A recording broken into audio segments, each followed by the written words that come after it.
Hello student, my name is Bharti. तो आज हम पढ़ने जा रहे हैं फंड फ्लो एनालिसिस। तो इसको स्टार्टिंग से हम पढ़ेंगे। देखिए, फंड, सबसे पहले फंड का मतलब क्या होता है। Fund includes all resources, total resources used in the business, whether in the form of man, material, money, machinery, methods. यानी कि फंड क्या होता है। फंड यानी जो भी रिसोर्सेज हम बिज़नेस के अंदर यूज़ कर रहे हैं, चाहे मैन हो, चाहे मटेरियल हो, चाहे मनी हो, चाहे मशीनरी हो, चाहे मेथड्स हो, उन सब को मिलाकर फंड कहा जाता है। ये इसका ब्रॉड सेंस हो जाता है। अगर नैरो सेंस में हम बात करें तो फंड क्या होता है, सिर्फ कैश रिसोर्सेज। जो बिज़नेस के अंदर कैश रिसोर्सेज होते हैं, केवल वही फंड हो जाते हैं। लेकिन जब हम बात करते हैं फंड फ्लो स्टेटमेंट, सो इन सारी चीज़ों को एक स्टेटमेंट पे दिखाना, यानी कि it is a statement in summary form that indicates the changes occurring in items of financial condition between two different balance sheet. कि दो डिफरेंट बैलेंस शीट के बीच में क्या क्या चेंजेस हुए, कौन कौन सी फाइनेंशियल कंडीशंस हुई, या कौन कौन से आइटम्स थे जिनमें चेंज आया, उन सब की एक समरी, छोटी सी समरी जो है वो ये स्टेटमेंट बताता है। अब बात करते हैं कि फ़ंड का फ्लो कब होता है, यानी कि ये जो फंड फ्लो है वो कब होगा। तो फंड का फ्लो उस सिचुएशन में होगा जब एक हमारा जो है करंट अकाउंट उससे इफेक्ट होगा और दूसरा नॉन करंट अकाउंट। अगर दोनों ही account, when both are current account, या दोनों ही नॉन करंट अकाउंट है, तो उस सिचुएशन में there will be no flow of funds और चेंज इन वर्किंग कैपिटल। यानी उस समय वर्किंग कैपिटल पे चेंज नहीं होगा, कोई इफेक्ट नहीं पड़ेगा और ना ही फंड का फ्लो होगा। सो फंड का फ्लो कब होगा, ये चीज़ हमें याद होनी चाहिए कि पहला जब करंट अकाउंट में चेंज होगा और दूसरा जब हमारे नॉन करंट पे इफेक्ट पड़ेगा। अब इसे एक एग्जांपल के थ्रू समझ लेते हैं। जैसे फर्स्ट एग्जांपल मैंने लिया है कि एक तरफ है मशीन जो है वो हमने परचेज की, पर उसके बदले में हमने शेयर इशू कर लिए। तो मशीन जो है वो नॉन करंट अकाउंट है, शेयर जो है वो भी नॉन करंट अकाउंट है, तो इससे हमारी वर्किंग कैपिटल पे कोई इफेक्ट नहीं पड़ा। सो इस वजह से इस सिचुएशन में फंड का फ्लो नहीं होगा। दूसरे एग्जाम्पल की बात करते हैं। डेटर्स जो है उसे हमने, जो डेटर्स जो है हमारे, उन्होंने हमें कैश जो है वो पे कर दिया, यानी अपना कैश चुका दिया। तो ये डेटर्स जो है वो करंट अकाउंट है और कैश भी जो है हमारा करंट अकाउंट है। सो क्या होगा, कैश इंक्रीज हो जाएगी, डेटर्स हमारे डिक्रीज हो जाएंगे। तो वर्किंग कैपिटल में इस सिचुएशन में भी चेंज नहीं होगा। सिर्फ क्या होगा, हमारे जो एसेट्स है वहाँ पे डेटर्स जो है वो डिक्रीज हो जाएंगे और उसी एसेट्स में हमारी कैश इंक्रीज हो जाएगी। तो कुछ ज़्यादा चेंज नहीं हुआ इसमें, मतलब चेंज ही नहीं हुआ इसमें। अब थर्ड एग्जांपल हम लेते हैं कि मशीनरी जो है वो हमने कैश के बदले परचेज की, यानी नगद जो है वो हमने खरीदी। तो मशीनरी है हमारा नॉन करंट अकाउंट, कैश है हमारा करंट अकाउंट। सो इस सिचुएशन में वर्किंग कैपिटल पे चेंज होगा, इफेक्ट पड़ेगा। सो ये जो थर्ड सिचुएशन है ना हमारी, यही हमारी फंड फ्लो हो जाएगी, यानी ये फंड का फ्लो हो रहा है इस सिचुएशन के अंदर। सो अब हम पढ़ेंगे कि फंड फ्लो स्टेटमेंट है जो उसे कैसे बनाया जाता है। तो हमारी हेडिंग है preparation of fund flow statement. So fund flow statement बनाने के लिए आपको सबसे पहले बनाना होगा statement of changes in working capital and after that fund flow statement. So सबसे पहले हम सीखेंगे कि statement of changes in working capital कैसे बनाते हैं। सो ये यहाँ पे आपका एक स्टेटमेंट है जो कि आपको वर्किंग कैपिटल में चेंजेस को बताता है। सो वर्किंग कैपिटल का फॉर्मूला क्या होता है, current assets minus current liabilities. Same यही इस स्टेटमेंट के साथ करना है।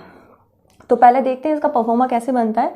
फर्स्ट कॉलम आता है हमारा पर्टिकुलर्स, सेकंड आता है हमारा ईयर का। इसमें 2 ईयर लेने हैं आपको, प्रीवियस ईयर आपको आगे रखना है, करंट ईयर आपको यहाँ रखना है, ठीक है।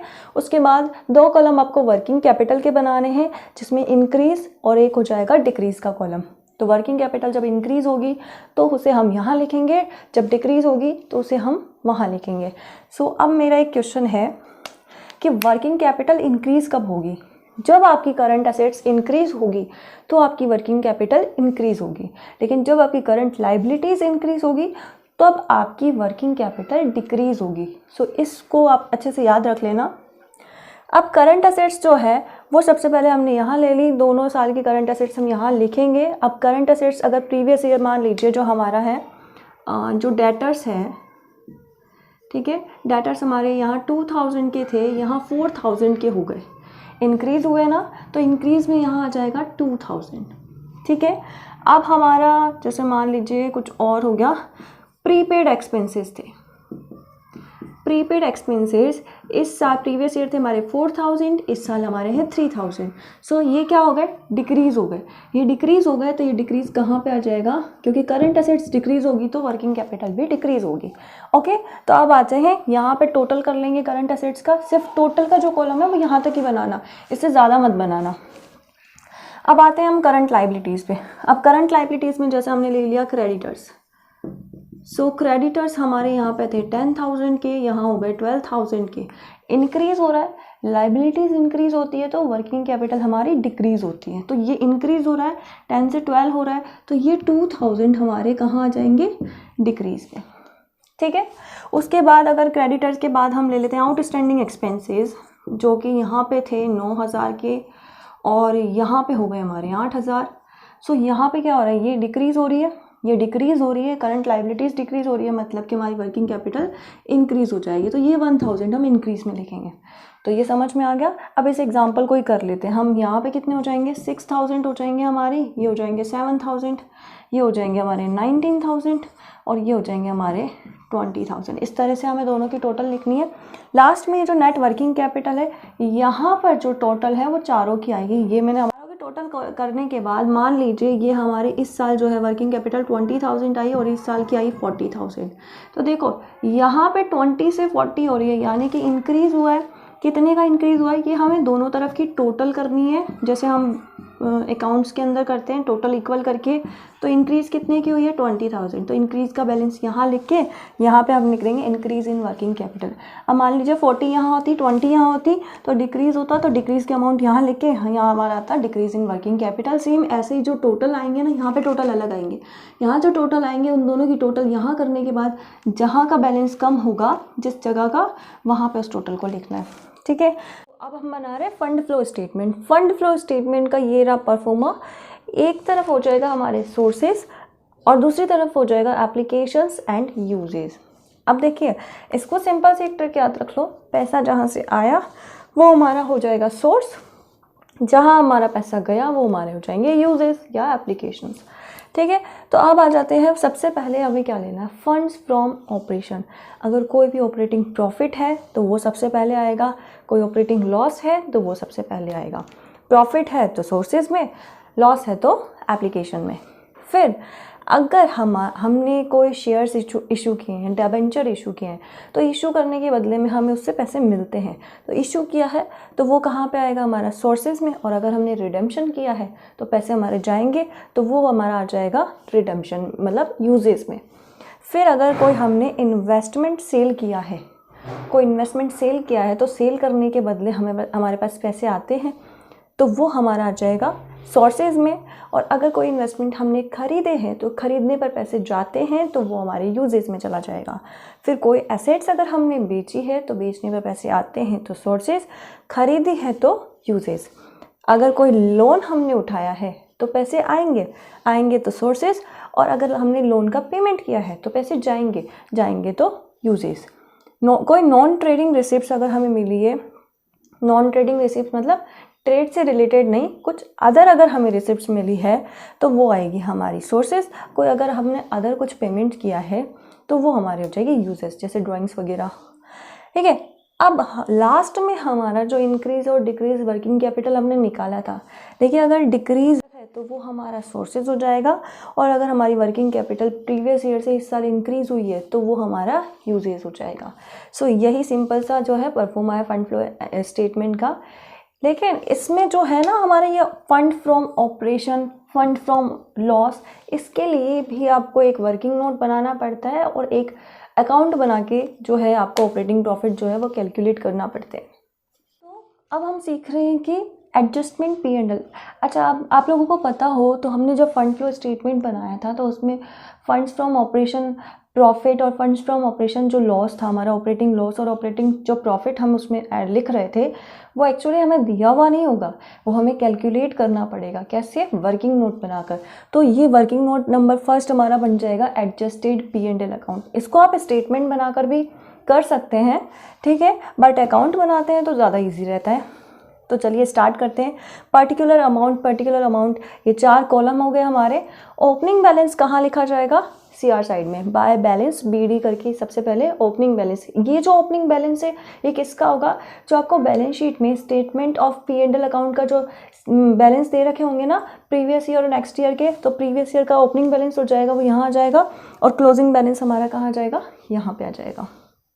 ठीक है, तो अब हम क्या करेंगे, जो भी नॉन ऑपरेटिंग एक्सपेंसेस हैं इनको हम ऐड करेंगे और जो हमारे नॉन ऑपरेटिंग इनकम है उनको हम लेस करेंगे। ऐसा हम क्यों कर रहे हैं, क्योंकि एक्चुअली आप नेट प्रॉफिट से ऑपरेटिंग प्रॉफिट तक जा रहे हो। तो आप क्या करोगे, आपने जो नेट प्रॉफिट कैलकुलेट किया उसमें से आपने एक्सपेंसेस माइनस कर रखे होते हैं नॉन ऑपरेटिंग, और नॉन ऑपरेटिंग इनकम को ऐड किया हुआ होता है। लेकिन अब हम जो है नेट प्रॉफिट से पीछे की तरफ जा रहे हैं, पीछे जा रहे हैं, तो एक्सपेंसेस को इस बार ऐड कर देंगे और इनकम जो है नॉन ऑपरेटिंग इनकम को हम लेस कर देंगे। ठीक है, तो अब पता चल गया किन चीज़ों को हमें ऐड करना है, किन्हें हम लेस करना है। तो आ जाइए, सबसे पहले कोई डेप्रिशिएशन है, डेप्रिशिएशन नॉन कैश आइटम्स होता है इसलिए इसको इसमें इंक्लूड नहीं कर, इसलिए इसको जो है नेट प्रॉफिट में ऐड करेंगे ताकि हमें अब कहाँ जाना है, ऑपरेटिंग प्रॉफिट तक। तो ऑपरेटिंग प्रॉफिट में हमने उसे लेस किया हुआ होगा, सॉरी नेट प्रॉफिट में हमने उसे लेस किया हुआ होगा, पर जब हम ऑपरेटिंग प्रॉफिट तक जा रहे हैं तो हमें उसे ऐड करना पड़ेगा, इसलिए हम उसे DR साइड में लिख रहे हैं। ठीक है, तो टू डेप्रिशिएशन आ जाएगा हमारे DR साइड में। फिर कोई इंटेंजिबल एसेट्स है, मान लीजिए गुडविल है, गुडविल प्रीवियस ईयर थी 4000 की, इस ईयर हो चुकी है 2000 की, तो 2000 जो है हमने वो राइट ऑफ किए होंगे तभी तो उसका बैलेंस जो है डिक्रीज़ हुआ। तो वो जो राइट ऑफ है वो कहाँ लिखेंगे हम, इसके DR साइड में। कोई भी इंटेंजिबल एसेट्स जो है कम हो रही है तो लिखना है, अगर इंक्रीज़ हो रही है तो आपको लिखने की ज़रूरत नहीं है। ठीक है, फिर ट्रांसफ़र टू रिजर्व, मान लीजिए जनरल रिजर्व हमारे दे रखे हैं 10,000 के और अब हो रहे हैं 12,000, तो 2000 जो है हमने उसमें ट्रांसफ़र किया, तो ये ट्रांसफ़र टू रिजर्व जो है वो कहाँ पे आ जाएगा, इसमें। और अगर बैलेंस कम हो रहा उसका तो हमने उसमें से निकाला हुआ होगा तो वो कहाँ पे आ जाएगा, CR साइड में।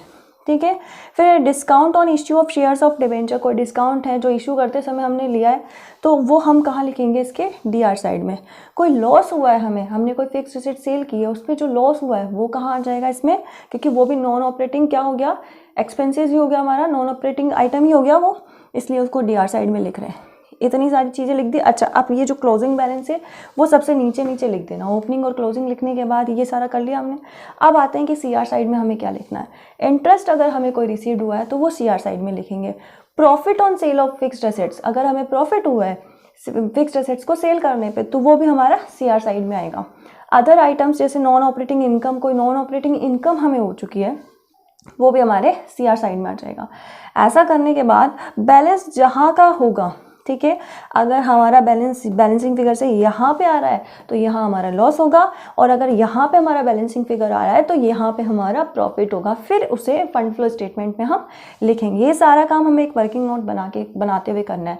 आप चाहो तो इसका एक स्टेटमेंट भी बना सकते हो। स्टेटमेंट बनाओगे तो क्या करोगे, जो DR में आपने आइटम्स लिखे हैं उनको आप ऐड करोगे, जो CR में आपने आइटम्स लिखे हैं उनको आप लेस करोगे। ठीक है, और जो नेट प्रॉफिट आप लोगे वो उन दोनों का डिफरेंस ले लेना। आई होप ये वीडियो आपको पसंद आई होगी। इसके आगे का जो मैटर है, इसके आगे जो क्वेश्चन वगैरह है वो हम इसकी नेक्स्ट वीडियो में करेंगे। तो ये जानकारी आपको कैसी लगी कमेंट सेक्शन में बताइएगा ज़रूर, और वीडियो देखने के लिए धन्यवाद।